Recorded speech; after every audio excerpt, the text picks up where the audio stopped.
Every spring between 1843 and 1847, at least 7 daughters from Mississippi's wealthiest plantation families vanished without a trace. No bodies were ever found. No investigations were ever completed. The families claimed their daughters had been sent to European finishing schools, or married distant cousins in Charleston. But in the forgotten archives of Adams County, there exists a leather-bound diary that tells a different story. A story of a treatment so brutal, so methodically cruel that 3 men were willing to risk their lives to stop it. This is the account of what really happened in the barn at Kellerman Estate and why Catherine Kellerman's body was never found. Before we continue with the story of the Kellerman Plantation and the darkest secret Mississippi society ever buried, I need you to do something. Subscribe to this channel and hit that notification bell because stories like this one, stories they tried to erase from history, need to be told. And tell me in the comments what state are you listening from. Let's see how far this story reaches. The truth about Catherine Kellerman's fate began with her mother's obsession, but it ended with a revelation that would shake the foundations of Mississippi's elite society. Natchez, Mississippi in the spring of 1843 stood as a monument to Southern prosperity and carefully maintained appearances. The city's plantation families competed not just in cotton yields and land holdings, but in the perfection of their bloodlines, the elegance of their daughters, and the absolute control they wielded over every aspect of their domain. Along the bluffs overlooking the Mississippi River, mansions rose like white temples, each one proclaiming its owner's superiority through Greek columns and manicured gardens that required dozens of enslaved hands to maintain. The Kellerman estate occupied nearly 4,000 acres of prime cotton land 15 miles northeast of Natchez proper. Lucinda Kellerman had inherited the property from her father in 1831, a rare occurrence that made her both wealthy and deeply resentful of the scrutiny such independence brought. At 42 years old, she had transformed herself into the arbiter of social acceptability among the plantation elite. Her dinner parties were legendary for their exactitude. The silver had to gleam at precisely the right angle. The flowers had to be arranged in the French style she had studied during a brief stay in New Orleans. Her own figure remained reed thin through a regimen of vinegar water and tight corseting that left her perpetually breathless but undeniably fashionable. Catherine Kellerman at 19 years old represented everything her mother despised. Where Lucinda was angular and sharp, Catherine had inherited her deceased father's tendency toward weight. By the standards of 1843 she was considered grotesquely obese, her body refusing to conform to the willowy ideal that Lucinda worshipped. But Catherine's size was not merely a physical characteristic to her mother. It was a deliberate rebellion, a public humiliation, a stain on the Kellerman name that grew more pronounced with each passing month. "She eats like a field hand," Lucinda would say to her closest confidants, her voice dripping with disgust. "I have given her every advantage, every opportunity to become a lady of quality, and she repays me with this grotesque display of indulgence." What Lucinda never mentioned, what she perhaps could not admit even to herself, was that Catherine's weight had begun its dramatic increase following the death of her father, Thomas Kellerman. In 1839, the official cause had been heart failure. The whispered truth, known only to a select few, was that Thomas had died in his study with an empty bottle of laudanum beside him, and a letter to Catherine clutched in his hand, a letter that Lucinda had burned before anyone else could read it. The Kellerman Plantation operated with the brutal efficiency that Lucinda demanded in all things. 237 enslaved people worked the cotton fields, the house, the gardens, and the various outbuildings that kept the estate functioning. Among them were 3 men who would become central to Catherine's story, though none of them could have anticipated the roles they would be forced to play. Joshua Fletcher was 34 years old, born on the Kellerman plantation, and trained from childhood as a blacksmith. His hands, scarred from years of hammer work, possessed a strength that made him valuable for any task requiring raw power. He spoke little, observed much, and kept a mental catalog of every cruelty he witnessed, storing them away like coins he might one day spend on justice. The second man, Samuel Hayes, had been purchased at a Natchez auction in 1841. At 28 he had already survived 3 different owners, each one worse than the last. What made Samuel valuable to Lucinda was not just his physical strength but his literacy. His previous owner, a bankrupt merchant, had used Samuel to keep accounts, a skill that was both rare and dangerous for an enslaved person to possess. Lucinda saw utility in this education. Using Samuel to manage the plantation's grain stores and livestock records, always under her watchful supervision. The third was a 16-year-old boy named Daniel Cooper, purchased specifically for his youth and strength from a failing plantation in Louisiana. Daniel had witnessed horrors in his short life that had left him with a stutter and a tendency to flinch at sudden movements. But he was also observant in ways that others missed, noticing patterns and details that would later prove crucial. The barn where Catherine's story would unfold stood at the eastern edge of the main property, a massive structure built in 1820 to store cotton bales before they were transported to the river. By 1843, a newer warehouse had been constructed closer to the water and the old barn had been relegated to grain storage and equipment repair. It was isolated from the main house by a grove of live oaks invisible from the mansion's windows, a perfect place for activities that required discretion. Lucinda's diary, discovered decades later in a false bottom of a trunk, reveals the exact moment when her plan took shape. The entry dated March 15, 1843 reads, "Today I observed the Ashworth girl, once a plump and unmarriageable creature, now transformed into a vision of delicate beauty. Mrs. Ashworth confided in me the method of this miraculous change: labor, constant, unrelenting physical labor. The body, when pushed beyond its limits, consumes itself. It burns away the excess, revealing the form that God intended. Why should this remedy be available only to the Ashworths? Why should my own daughter remain a monument to gluttony when salvation is so simple? I have the means. I have the place. I have the workers who will obey without question. Catherine's transformation begins tomorrow." What Lucinda did not write, but what would later become clear, was that Margaret Ashworth's transformation had come at a terrible cost. The girl had developed a persistent cough that no doctor could cure. Her hands shook constantly. Her eyes held a vacant quality that suggested something fundamental had broken inside her. But she was thin and, in Lucinda Kellerman's world, that was all that mattered. The social structure of Natchez society in 1843 operated on layers of secrets and silent agreements. Everyone knew things they pretended not to know. Everyone saw things they agreed not to see. This conspiracy of silence was not passive. It was actively maintained through careful social engineering. To question another family's private business was to invite questions about one's own. To express concern for a daughter's welfare was to suggest that one's own methods of child-rearing might be suspect. The system protected itself through mutual complicity. Lucinda Kellerman had built her reputation on understanding and exploiting these unspoken rules. She knew exactly how far she could push the boundaries of acceptable behavior before crossing into scandal. She knew which families would ask no questions, which doctors would provide certificates of health without examination, which ministers would preach about the virtue of discipline without specifying its methods. On March 16, 1843, Lucinda summoned Joshua, Samuel, and Daniel to the main house. It was unusual for field workers to be brought into the parlor, and the three men stood uncomfortably among the fine furniture and delicate china, acutely aware that their very presence violated the careful boundaries that kept the plantation's dual realities separate. "Gentlemen," Lucinda began, her voice carrying the false warmth she used when giving orders she expected to be obeyed without question. "I have a special task for you. My daughter Catherine requires physical rehabilitation. She has become weak and indolent, unsuited for the duties that will one day befall her as mistress of this estate. You will oversee her daily labors in the east barn. You will ensure she works from dawn until dusk. You will document her progress in a ledger I will provide, and you will speak of this to no one under penalty of punishment. I trust one do not need to describe." The threat hung in the air, unspoken but understood. Disobedience meant the whip, the sale to the brutal sugar plantations of Louisiana, or worse. But there was something in Lucinda's eyes that went beyond the usual cruelty of an owner enforcing her will. There was anticipation, almost excitement, as if she were about to conduct an experiment whose results she eagerly awaited. Catherine herself was not consulted about this arrangement. On the morning of March 17, she was led from her bedroom by her mother's personal maid and taken to the barn, still wearing her night dress under a simple work dress that Lucinda had selected.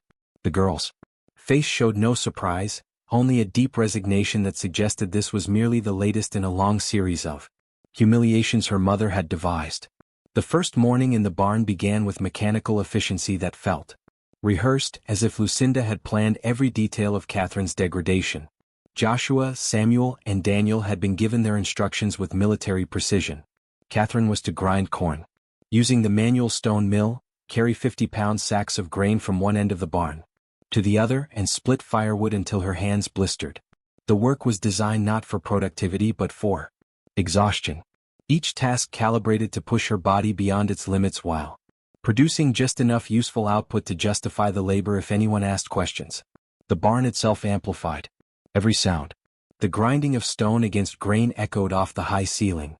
Catherine's labored breathing became a rhythm that the three men found themselves unconsciously matching. The creak of the building's old timbers seemed to mark time like a clock. Each groan of wood a reminder of hours passing in brutal sameness. What struck Samuel most in those first days was Catherine's silence. She did not complain. She did not plead. She did not even speak except to ask for water, which they were instructed to provide sparingly. Her face remained expressionless as she worked, as if she had removed herself from her body and was watching from a great distance. Lucinda arrived each afternoon at precisely 3 o'clock, her skirts rustling against the barn floor as she circled her daughter like a buyer inspecting livestock. She carried a leather journal, and in it she recorded measurements, observations, and assessments with clinical detachment. Weight estimated 195 pounds, she wrote on March 20th. Face remains bloated. Arms show slight reduction in circumference. Hands developing calluses, which is unfortunate but necessary. Temperament appropriately subdued. The treatment progresses as expected. But Lucinda's journal entries told only part of the story. What she did not record were the private conversations she was having with other plantation ladies who had daughters they considered problematic. Mrs. Helena Cartwright, whose daughter Rebecca had been caught reading abolitionist literature smuggled from the North. Mrs. Beatrix Singleton, whose daughter Emma had refused 3 suitable marriage proposals, insisting she wanted to study medicine. Mrs. Constance Whitfield, whose daughter Sarah had been discovered teaching enslaved children to read in secret. These women visited Kellerman Estate under various pretenses. Afternoon tea, garden consultations, discussions of upcoming social events. But they always asked to see the barn, and Lucinda always obliged, leading them through the grove of oaks to witness Catherine's transformation. You see, Lucinda would say, gesturing to her daughter's exhausted form. The body responds to discipline just as the spirit does. 3 weeks of proper labor, and already the excess begins to melt away. Imagine what 3 months might accomplish, 6 months, a year. The visitors took notes. They asked questions about methods, duration, supervision. They inquired about dietary restrictions and whether Catherine was permitted any leisure time. Lucinda answered each question with the enthusiasm of a scientist, sharing breakthrough research. No leisure, she confirmed. Leisure is what created this problem. Idleness and indulgence are sisters, breeding weakness in our daughters. Here Catherine learns the value of work. She learns that comfort must be earned. She learns that her body is not her own to ruin with gluttony. But April, the first of the other girls arrived. Rebecca Cartwright was delivered to a barn on her family's property, overseen by 3 enslaved men who had been given the same instructions as Joshua, Samuel, and Daniel. Emma Singleton followed 2 weeks later, then Sarah Whitfield. Each family modified the approach to suit their particular needs, but the core remained the same.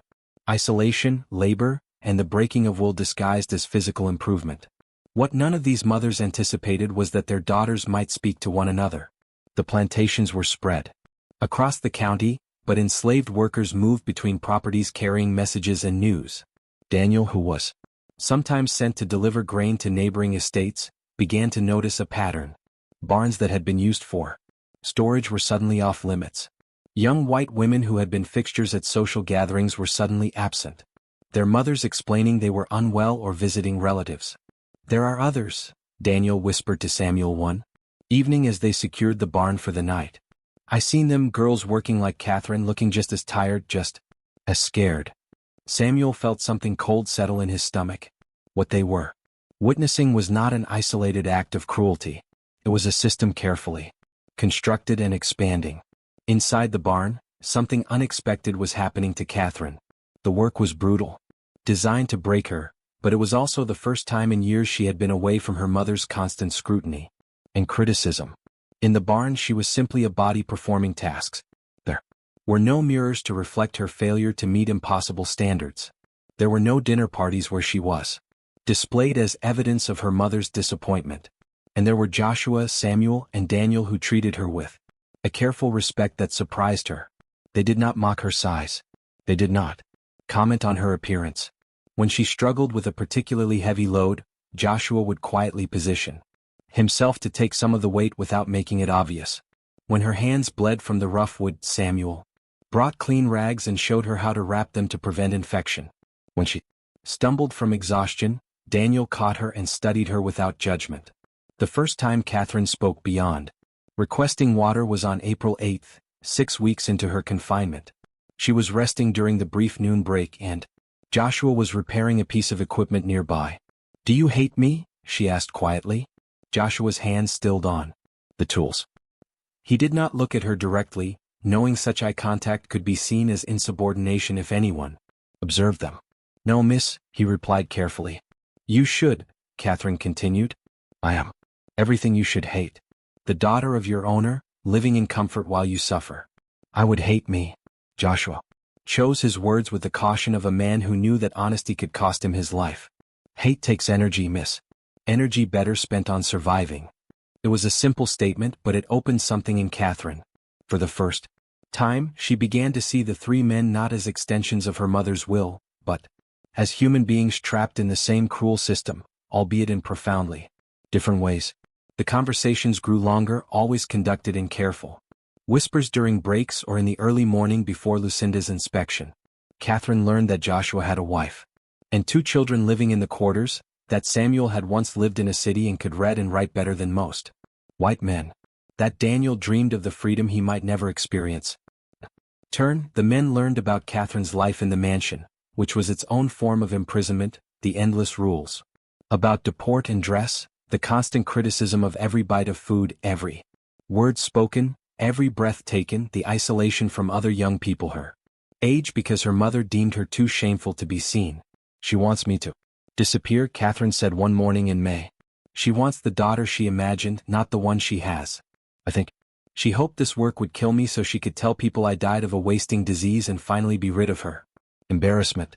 Samuel, who had been listening while pretending to organize grain sacks, felt a chill at these words, because he had begun to suspect something similar. Lucinda's visits had become less frequent, but when she came, she seemed disappointed rather than pleased by Catherine's survival. The girl was losing weight, yes, but she was also growing stronger from the labor. Her arms showed muscle definition. Her breathing had become easier. She was not wasting away as Lucinda had perhaps hoped. She was adapting. The diary entries from Lucinda Kellerman's journal grew darker as spring turned to summer. Her clinical observations gave way to frustration than to a cold calculation that suggested she was considering more extreme measures. June 3, 1843. Catherine persists in her corpulence despite the rigors of labor. Weight reduction minimal. Perhaps the rations must be further restricted. Perhaps the work must extend into the night hours. The Cartwright girl has shown marked improvement, I'm told. Why should Catherine be different? What Lucinda did not know was that Joshua had been supplementing Catherine's meager rations with food from the quarters. Not much. Just enough to keep her from the dangerous malnutrition that was making the other girls sick. He did this at great personal risk, sharing portions that his own family needed, because he had begun to see something in Catherine that reminded him of his own daughter, a fundamental innocence, a desire to be seen as human rather than object. But there were other changes happening. Subtle shifts in the dynamic within the barn that none of them had anticipated. Catherine and Joshua had begun to speak more freely during the long hours of work. What started as brief exchanges about tasks evolved into conversations about life, hope, and the absurdity of a world that valued some lives over others based on skin color or body shape. "Your mother would have me whipped for looking at you directly," Joshua said one afternoon as they worked together to move a broken piece of equipment. "But here in this barn working side by side, what is the difference between us? We both bleed. We both tire. We both want freedom from the things that bind us." Catherine had never considered the parallel before. Her imprisonment was Different from Joshua's, certainly, but it was still imprisonment. She could not leave the barn. She could not make choices about her own body or her own life. She existed only as a problem to be solved, a defect to be corrected. The first time they touched with intention, rather than accident, was in late June. Catherine had been lifting a sack of grain when her strength failed and she stumbled. Joshua caught her, and for a moment they stood close enough to feel each other's breath. Neither moved away. The air between them seemed to thicken with possibility and danger, in equal measure. "We should not," Catherine whispered, but she did not step back. "No," Joshua agreed. "We should not." Yet neither of them moved. In that barn, isolated from the world, they had created a space where the rules of plantation society seemed distant and negotiable. What happened next was inevitable, perhaps, or perhaps it was a choice they both made, knowing the consequences but choosing connection over safety. Their relationship developed in stolen moments, always with Samuel and Daniel serving as unwitting guards, warning them if anyone approached. What began as comfort evolved into something deeper, a genuine affection that transcended the impossible circumstances of their situation. But secrets have a way of revealing themselves, and by mid-July both Samuel and Daniel knew what was happening.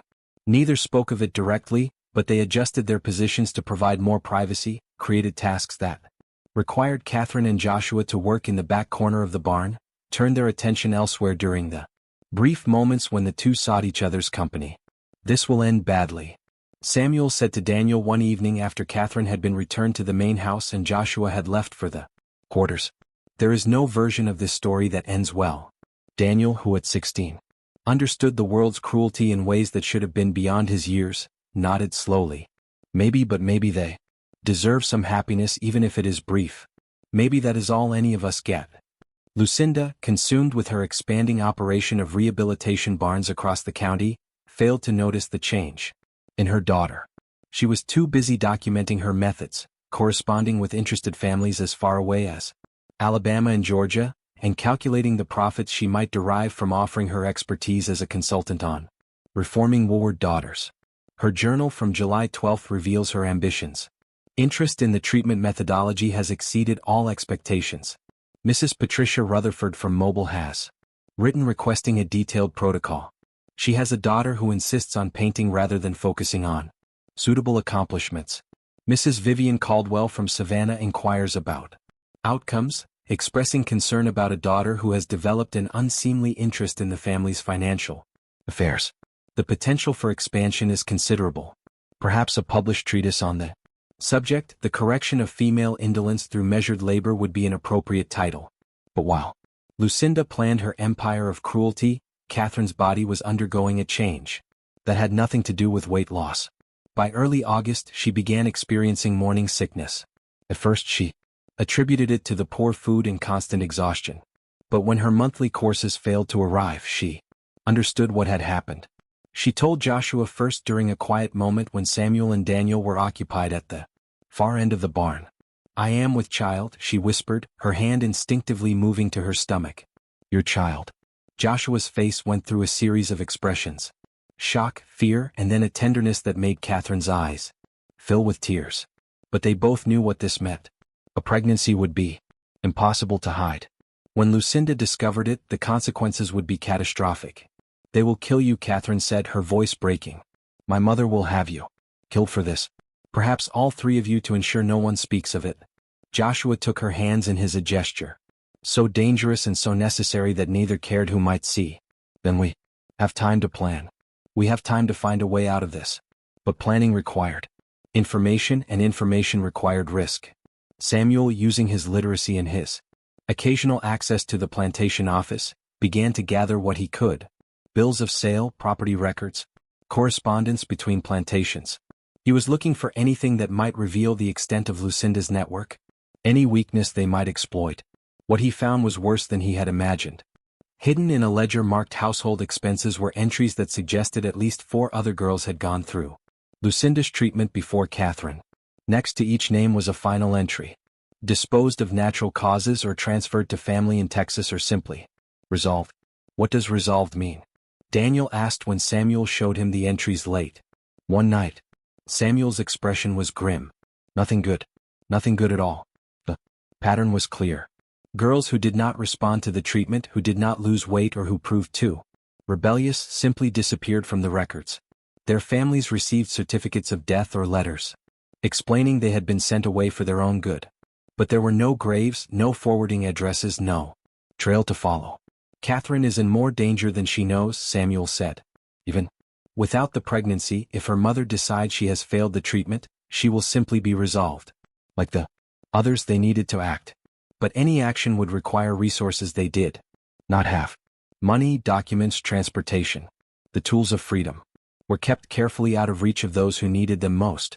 It was Catherine who suggested the impossible solution. My father's study, she said. Before he died, he kept money hidden. There. Papers too. Documents about the plantation. My mother never goes in that room. She had it locked after his death. But I know where the key is hidden. The plan they devised was born of desperation and the slim hope that the impossible might somehow become possible. Catherine would feign increased illness from the labor, providing an excuse to be taken back to the main house more frequently. During one of these visits, she would access her father's study and retrieve whatever money and documents she could find. With these resources, Joshua, Samuel, and Daniel would attempt to secure false freedom papers and passage north. But every aspect of the plan required precision and luck in equal measure. The study was on the second floor of the mansion, accessible only by passing through rooms where house servants worked constantly. The key was hidden in Lucinda's own bedroom inside a music box that had belonged to Catherine's grandmother. And the timing had to be perfect. Lucinda would need to be occupied elsewhere. The servants would need to be distracted, and the men in the barn would need to create an alibi for why Catherine had been allowed to leave.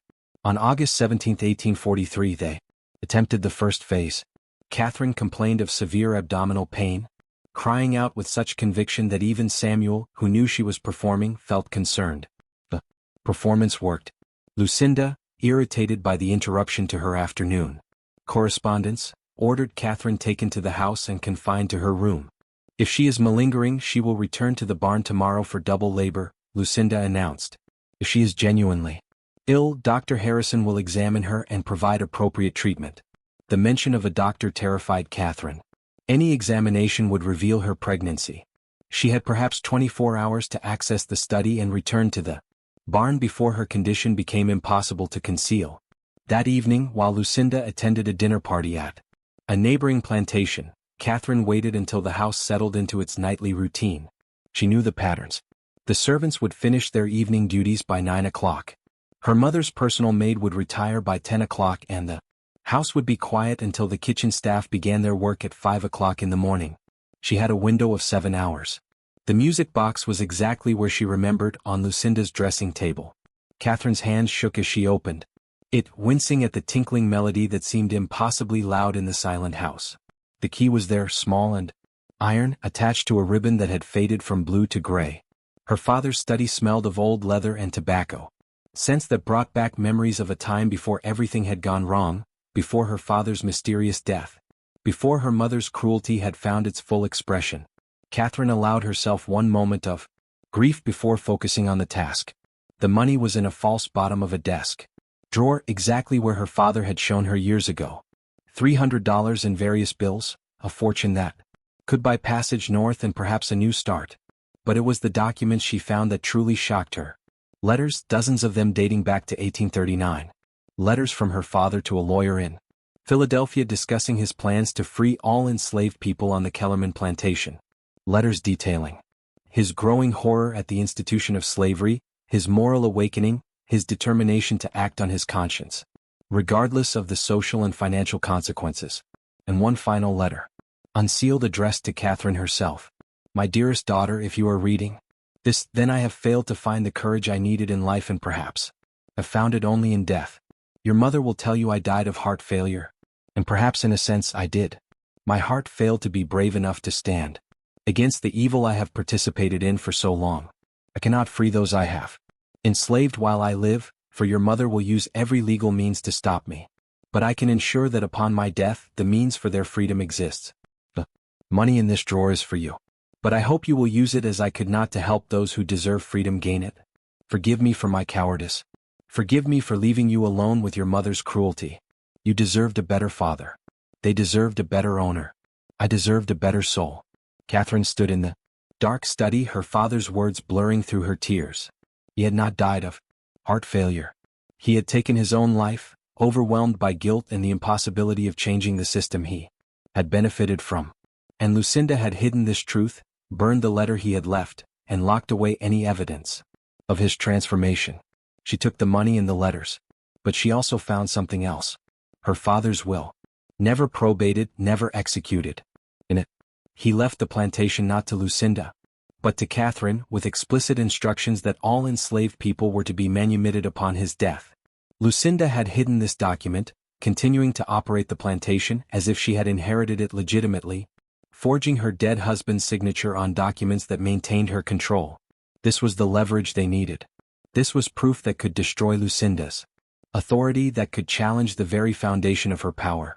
But using it would require access to the legal system, to lawyers and courts that would never listen to an enslaved man or an obese daughter deemed incompetent by her mother.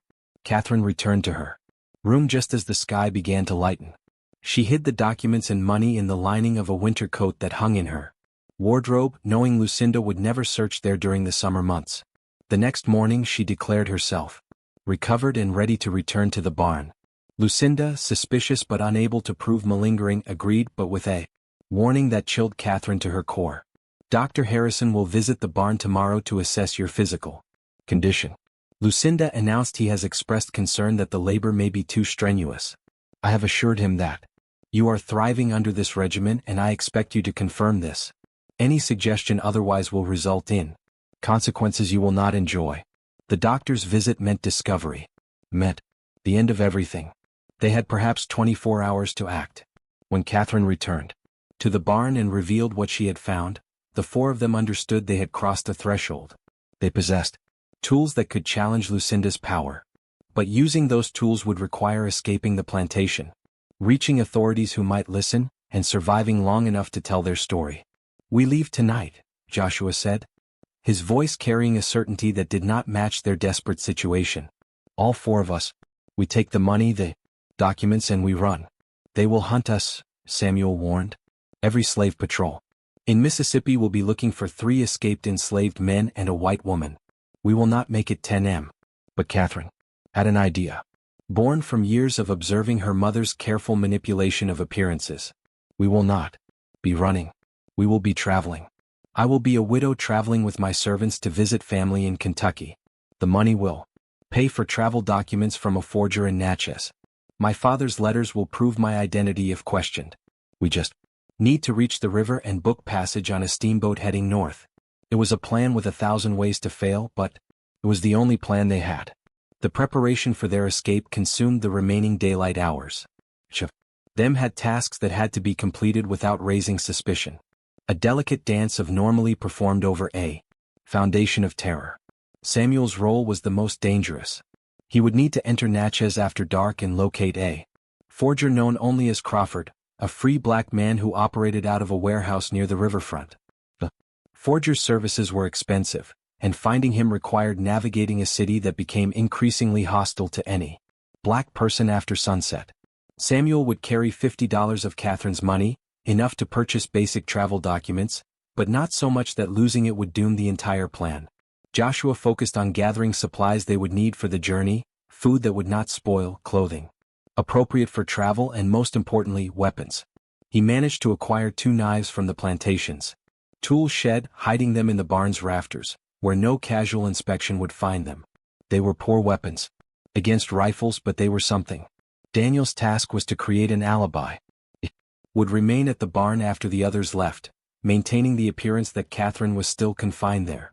In the morning, when Lucinda arrived for her inspection and found Catherine gone, Daniel would claim she had escaped during the night, overpowering him and fleeing alone. It was a story that would earn him punishment, possibly severe punishment, but it would by the others. Time before the alarm was raised. The 16-year-old accepted this role with a solemnity that broke Catherine's heart. I will say she threatened me with a tool, Daniel said, working out the details of his story. That she was crazed, that I feared for my life. They will believe a white woman could frighten me. They will believe I am a coward. Let them believe. Catherine spent the afternoon writing letters. One to her father, though he would never read it, telling him that she had found his hidden will and understood his final act. 1. Daniel, thanking him for his sacrifice and promising that if she survived she would return for him, and one to her mother, though this one she did not plan to send.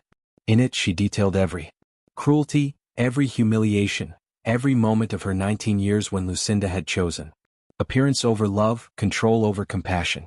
I want her to know, Catherine said as she sealed this final letter.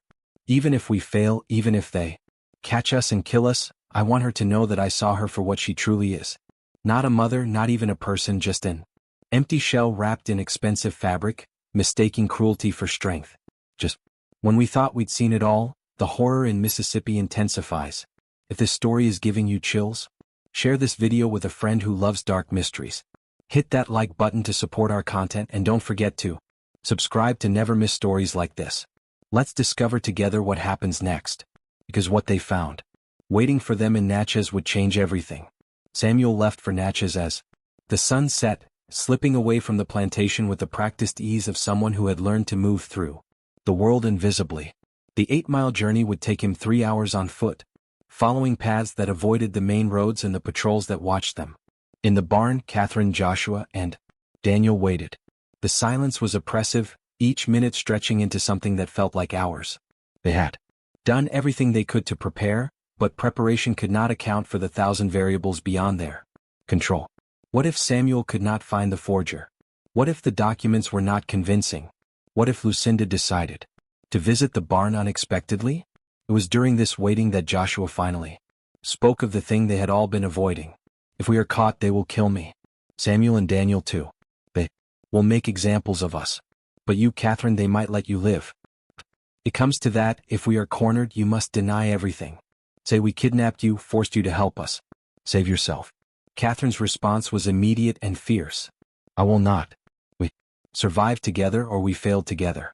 I have spent my entire life being told what to do, who to be, how to exist for the comfort of others. This is the first choice that is truly mine. Choose you. I choose this. Whatever comes.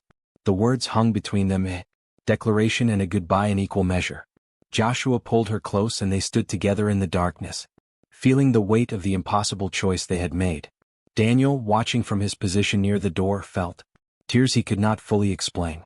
He was witnessing something that should not exist in their world. Genuine love. Across a divide that the entire social structure was designed to prevent. Was beautiful and terrible, like watching flowers bloom in a burning building. Samuel returned just before midnight, and the relief on his face told them he had succeeded before he spoke a word. Crawford sends his regards, he said, producing a packet of documents from inside his shirt. Travel papers for Mrs. Catherine Kellerman, widow, traveling with 3 servants to Louisville, Kentucky. He included letters of introduction to a hotel in Natchez and a bill of passage for the steamboat. It cost every penny of the $50, but he does good work. The papers will pass inspection unless someone looks too closely. They examined the documents by candlelight. The forgery was excellent, complete with official-looking seals and signatures that would mean nothing to most inspectors but would create the appearance of legitimacy. Catherine was listed as the widow of James Kellerman, her fictional husband, who had died of yellow fever in New Orleans.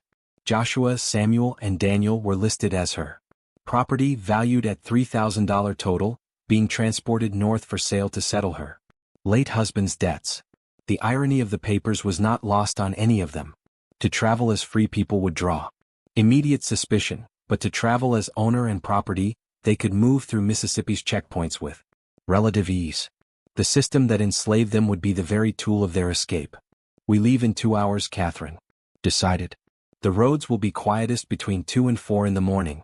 We walk to Natchez, staying off the main road.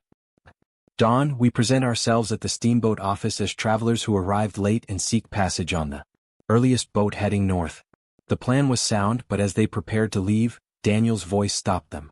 Miss Catherine, there is something you should know, something I seen but did not speak of until now. They turned to him and the boy's face showed a fear that went beyond their immediate danger. The other girls, Daniel said slowly. The ones in the barns on other plantations. I was told to deliver grain to the Cartwright place last week. The barn there where Miss Rebecca was kept, it was empty. Not just empty of her but cleaned. Scrubbed. Clean, like someone was erasing evidence. I asked one of the Cartwright workers what happened to the girl. He would not say, but he looked at me with such pity. That kind of look, it means only one thing. The implications settled over them like a shroud. Rebecca Cartwright, the first of the other girls to undergo Lucinda's treatment, was gone, not transferred, not sent away. Gone in a way that required a barn to be scrubbed clean of evidence. How many? Catherine whispered. How many others? I do not know for certain, Daniel admitted. But I've seen 3 barns that have been emptied and cleaned. Cartwright, Singleton, and Whitfield. All of them started after your mother visited. All of them ended the same way. Catherine felt bow rise in her throat. Her mother had not just been experimenting on her. She had created a system that was murdering young women across the county, all in the name of physical perfection and social acceptability. And the families desperate to correct their daughters' perceived flaws had been complicit in their deaths. We cannot just save ourselves, Catherine said, her voice shaking with rage and grief. We have to expose this, all of it, the treatments, the deaths, everything. But Joshua shook his head, his expression pained. Catherine, if we try to expose this before we are safe, we will die before anyone listens. We have to survive first. We have to reach people who have the power to investigate. Then and only then can we bring justice. He was right, and Catherine knew it. But the knowledge that they were leaving Daniel behind, that other girls might be suffering even as they escaped, made her feel complicit in the very evil she sought to destroy. They gathered their meager supplies, the documents, the remaining money, the knives, and a small amount of food. Catherine took one last item, the letter she had written to her mother. She would not send it, but she would keep it, a record of everything Lucinda had done. The goodbye to Daniel was brief, because anything longer would have broken them all. The boy stood at the barn door, and Catherine embraced him. This child who was sacrificing his safety for theirs. I will come back for you, she promised. When we are safe, when we have the power to act, I will come back. It will not be forgotten. Daniel nodded, unable to speak. He watched as the 3 of them slipped into the darkness, disappearing into the grove of live oaks that had hidden so many of the barn's secrets. The walk to Natchez took 4 hours, not 3. They moved slowly, stopping frequently to listen for patrols or other travelers. The night was moonless, which helped conceal them, but made the path treacherous. Catherine, unaccustomed to walking long distances, struggled to keep pace, but she pushed forward, driven by terror and determination in equal measure. They reached the outskirts of Natchez just as the sky began to lighten. The city was already stirring. Early morning workers heading to the docks, shopkeepers opening their stores.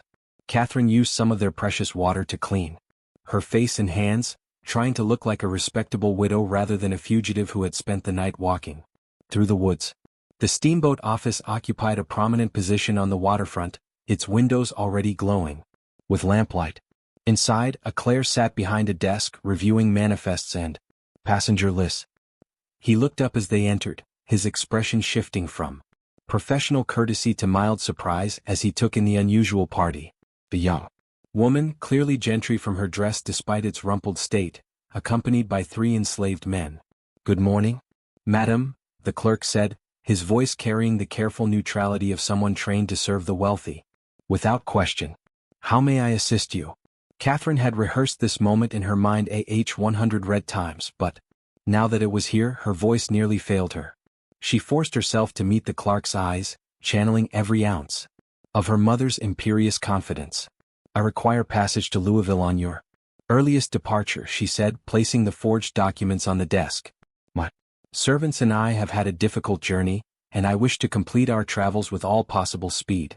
The clerk examined the papers with professional thoroughness. Catherine's heart hammered so violently. She was certain he could hear it. Behind her, Joshua, Samuel, and Daniel stood with heads appropriately bowed, playing their roles perfectly. The Morning Star departs at 8 o'clock, the clerk said. Finally, I can arrange a private cabin for you, madam, and quarters for your property in the cargo hold. That will be acceptable, Catherine replied, though the word property made her stomach turn. She counted out the money from her purse, watching the clerk's expression remain neutral as he processed the transaction. Welcome aboard the Morning Star, Mrs. Kellerman, he said, handing her the tickets. May your journey be peaceful. They had done it.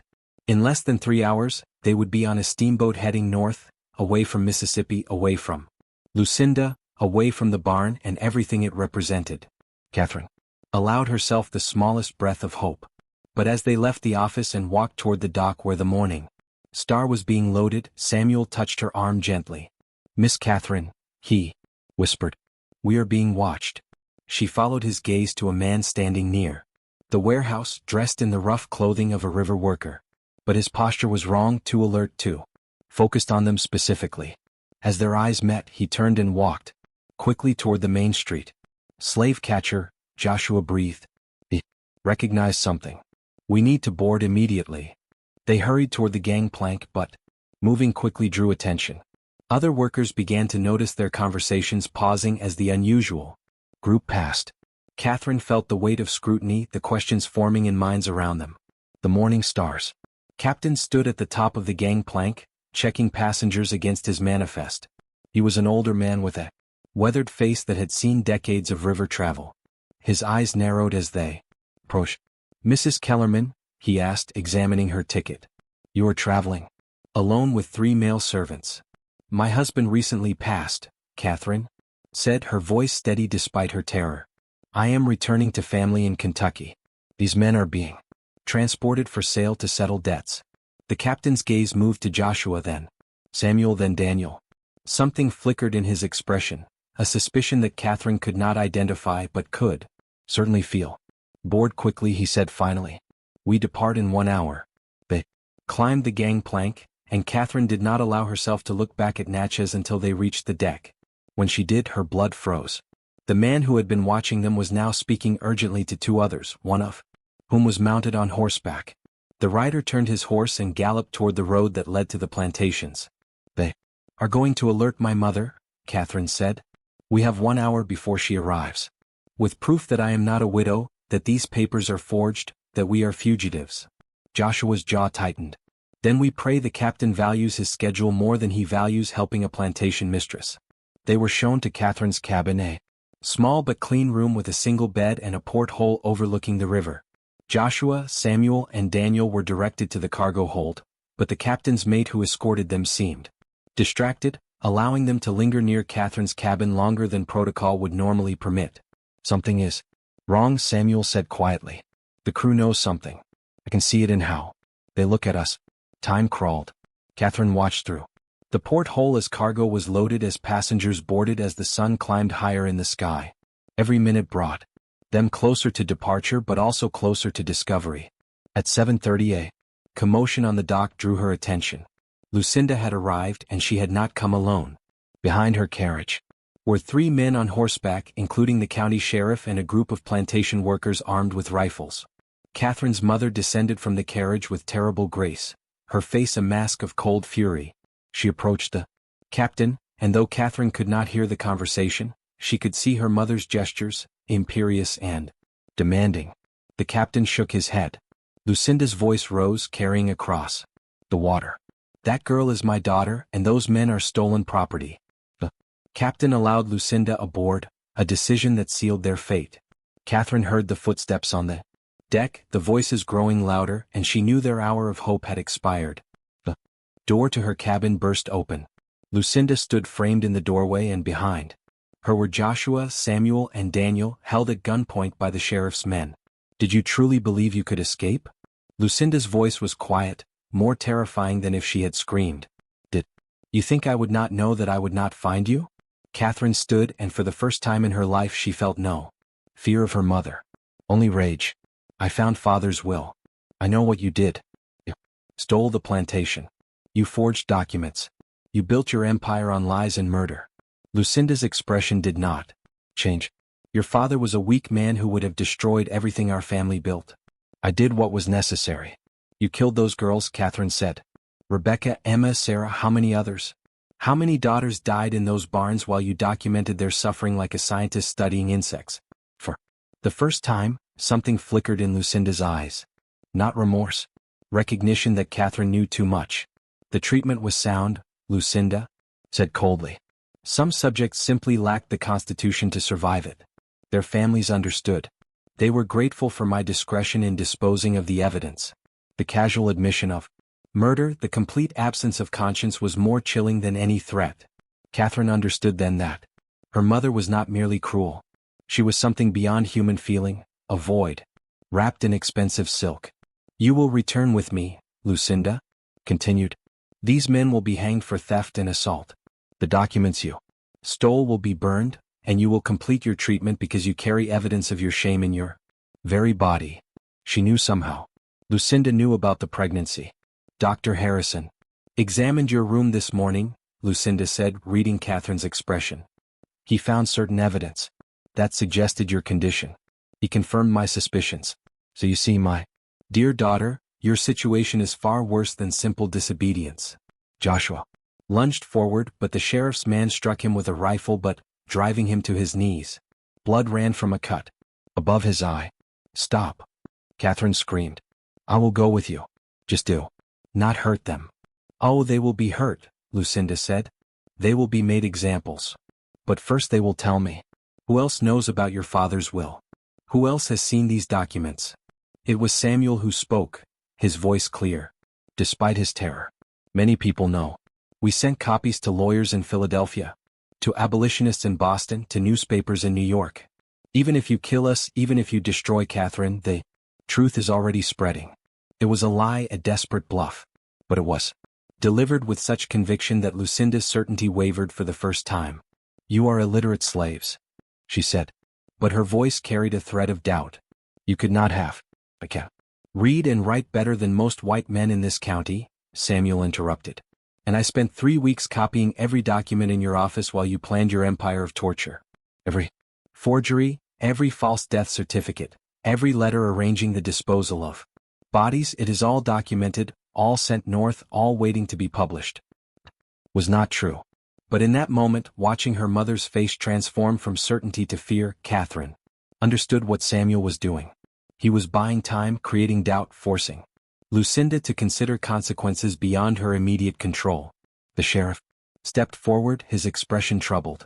Mrs. Kellerman, if there is evidence of wrongdoing, if documents have been sent to authorities, there are no documents. Lucinda snapped. The slave is lying to save his worthless life.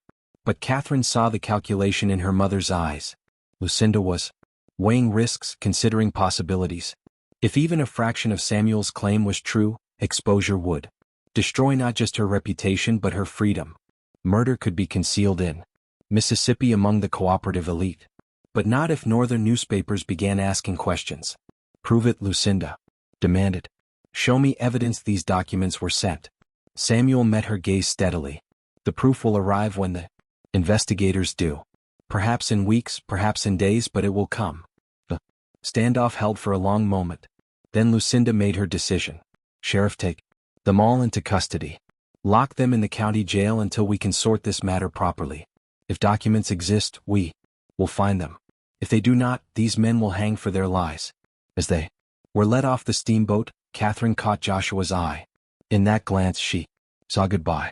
They both understood what county jail meant. It meant torture to extract confessions. It meant death, quick or slow, depending on Lucinda's mood. But as they descended the gangplank, Catherine felt something shift inside her. She was 19 years old, pregnant, and about to be imprisoned by her own mother. Yet for the first time in her life she had made choices that were truly hers. She had loved whom she chose. She had fought for freedom. Had witnessed courage in the face of impossible odds. The jail was a stone building that smelled of dampness and despair. They were separated immediately. Catherine was placed in a small cell with a barred window. Joshua, Samuel, and Daniel were taken to the lower level where enslaved prisoners were held. Lucinda visited Catherine that evening. She brought no food, no comfort, only cold assessment. You have cost me considerably, Lucinda said.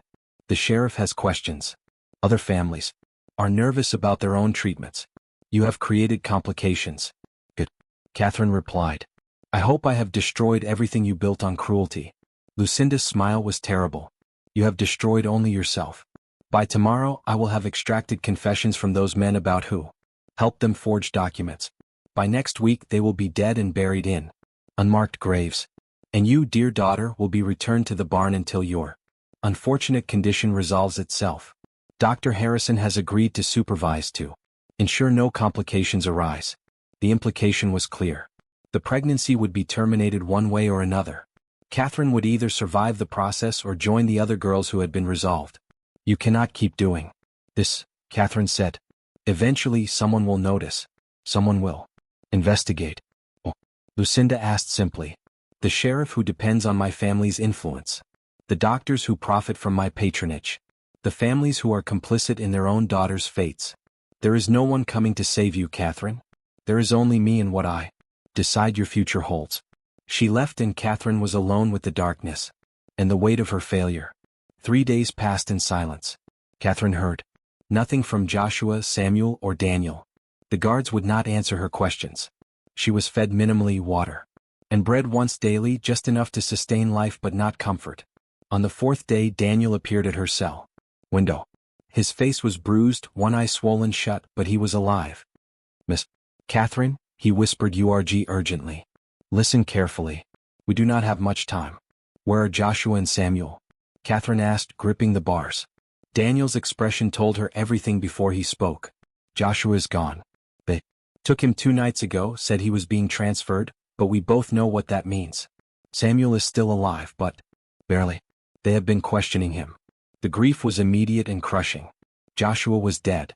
The father of her child, the man who had shown her what courage looked like, was gone.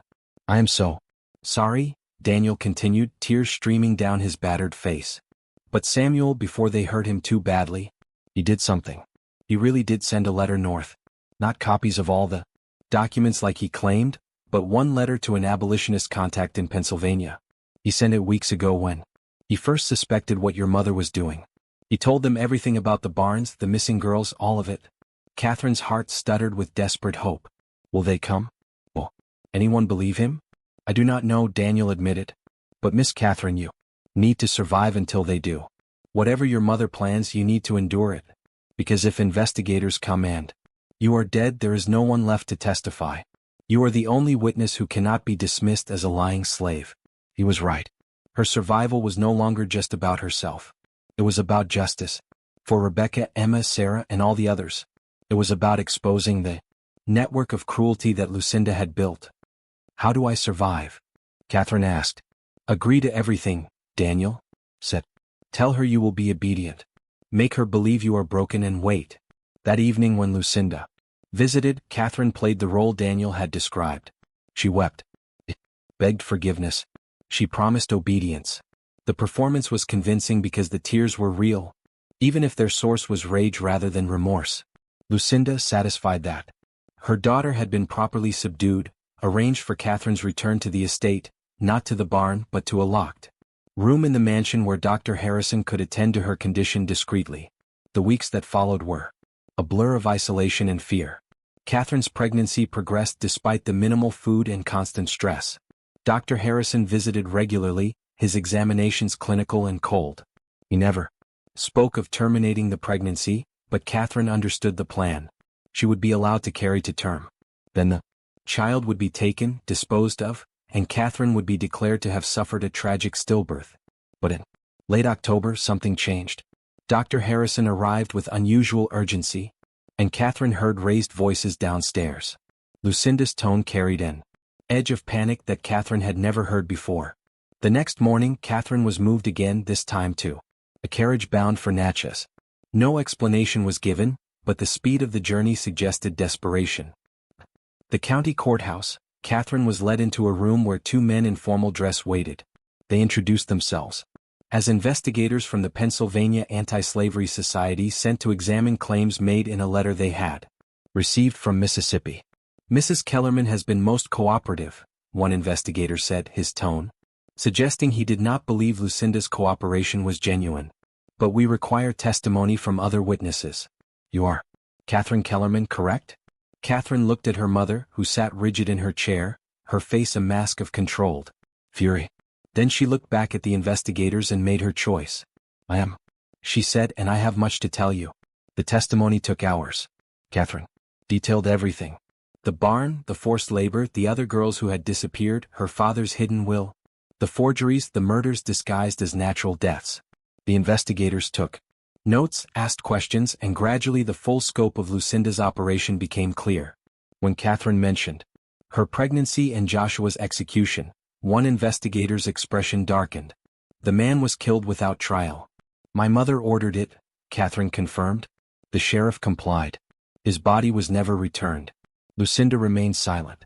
Throughout, her lawyer whispering urgently in her ear, but as the evidence mounted, her certainty crumbled. Documents were produced. Samuel, barely alive, was brought to testify. Daniel corroborated every detail. The trial that followed became one of Mississippi's most scandalous. Lucinda Kellerman was charged with multiple murders, forgery, and theft of property. Other plantation families who had participated in the treatments faced scrutiny. Some fled the state, others destroyed evidence and claimed ignorance. Lucinda was convicted in January 1844 and sentenced to life imprisonment. She died in the state prison 2 years later, her body buried in an unmarked grave, her name struck from the society pages she had once dominated. Catherine gave birth to a son in February 1844. She named him Thomas Joshua, honoring both her father and the man she had loved. Using her father's legitimate will, she inherited the Kellerman plantation and immediately began the process of manumission, freeing every enslaved person on the property. Samuel survived his injuries and remained on the plantation as a paid worker, helping Catherine manage the transition. Daniel too stayed, pursuing the education that had been denied him. Together they built something unprecedented. A Mississippi plantation, operated without slave labor, run by people who had once been property. The barn where Catherine had been imprisoned was torn down in the spring of 1844. In the earth beneath its foundations they found remains. 7 sets of bones, buried in shallow graves. 7 girls who had not survived Lucinda's treatment. 7 daughters whose families had chosen to accept their deaths rather than question the methods that caused them. Catherine ensured each girl was properly buried, their names recorded, their stories told. Rebecca Cartwright, Emma Singleton, Sarah Whitfield, and 4 others whose identities took months to confirm. Abigail Henderson, Margaret Ashworth, Virginia Thorne, and Elenina Pute. This mystery shows us that the greatest horrors are not supernatural but human. They are born from obsession with appearance, from the devaluing of life, from systems that protect cruelty when it wears the mask of respectability. What do you think of this story? Do you believe everything was revealed? Leave your comment below. If you enjoyed this tale and want more horror stories like this, subscribe, hit the notification bell, and share with someone who loves mysteries. The past holds many secrets and some are darker than we dare imagine. See you in the next video.